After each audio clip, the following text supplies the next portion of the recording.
wala akong makitang Tarragon. O, paano ba tayo magkakaroon ng Tarragon? Ang Tarragon po kasi kaya po ito wala sa market, eh, very common po ito makikita din yun sa mga ah, yung nag-aalaga ng herbs.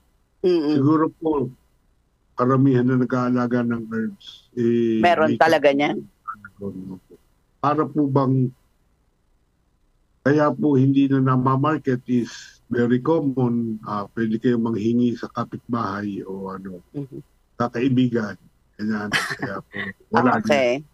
Wala siya masyado.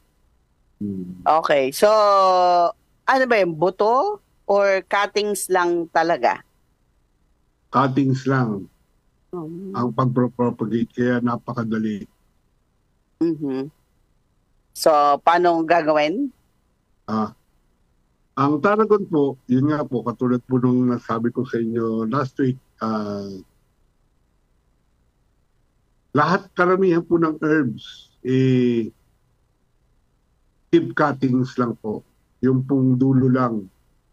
Okay, yung malambot. Yung malambot lang po. Bago gawin po ninyo, putulin po ninyo yung dulo, malapit po sa pinagdadahunan, sa Mhm. baba ng pinagdadahunan. Bago pag naputol po yun doon, pwede nyo tanggalin yung dahon, pwede rin po hindi nyo natanggalin yung dahon, ilubog po ninyo sa lupa.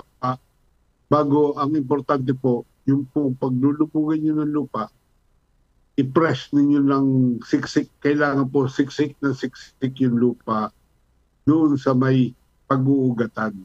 Mhm. Kasi pag hindi po nyo yan siniksik, ang mangyayari po pag umuuga po yan, hindi po siya mag-uugat, mamamatay po siya. Okay. Usually ang tinuturo natin, Kuya Ramil, kapag magka-cuttings ka at yan yung ipopropagate mo, may node, di ba? Node. Yung Mm. pinagtutubuan ng sanga o ng dahon. Dahon. Oo. So, dapat sa mga herbs na ganito, ilang node ang bibilangin namin? Depende rin yan sa herbs. Mm. Pero kung magkakadikit ang dahon, siguro katulad ng Tarragon, mas ano, para sa akin ha, mas maigsi, Mas mas maigsi. Mas, mabuhay. okay. So, kumbaga, hindi sa number ng nodes kasi marami siyang nodes eh. Di ba? Marami siyang Mm. dahon, Merong dikit-dikit. maraming nodes, merong kakonte node. Okay. Basta sa akin importante, pag naglubog ka, siguro mga 3 to 4 inches lang ang taas ng iyong herbs na cuttings. Okay. Pag ilulubog mo yung 1 inch, yung May 2 3 inches ka 2 to 3 inches, nasa yun ang taas. pinakaibabaw. Para Mm-mm. kasi syempre pag magbe-bend siya ng ganyan, mahina. Hindi Mm-mm. masasayang doon sa lupa, Okay. Mm-mm. makaka-recover ka. Okay. So, yun yung sa lahat ng herbs na i-propagate natin through cuttings. Yan yung Oh, system na gagawin. So, ang mahalaga, yung pagtataniman nyo pong lupa o yung potting medium po ninyo, siksik na siksik at hindi po mabuhay or hindi magalaw yung itatanim yung herbs. No? Meron pa bang ibang preparation, Kuya Ramil? Halimbawa, gaano kadalas yung pagdidilig, yung araw, ganon. yung kailangan po, lagi po siyang moist. Siguro po, kung madidiligan po ninyo siya depende rin po sa area. Mm.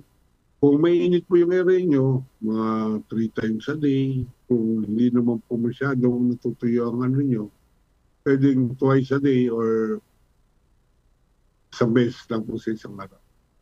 Okay. So, depende sa lugar po ninyo kung gaano po kainit, no? Or yung mga iba pang factors para matuyo po yung lupa ng inyong tanim. Hindi na yung tatakban kay Ramil to make it moist. Yung iba, di Yung, ba, tinatakpan? oo, yung gusto mo yung tinatakpan, yung parang kinukulog mo siya, Mm-mm. ayun ang the best na pag-propagate ng herbs.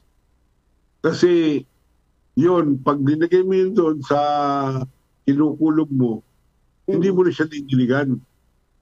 Ah, okay. Yung moist niya, kusa na yun ang magdidilig sa kanya. Pag binuksan mo yun, siguradong buhay.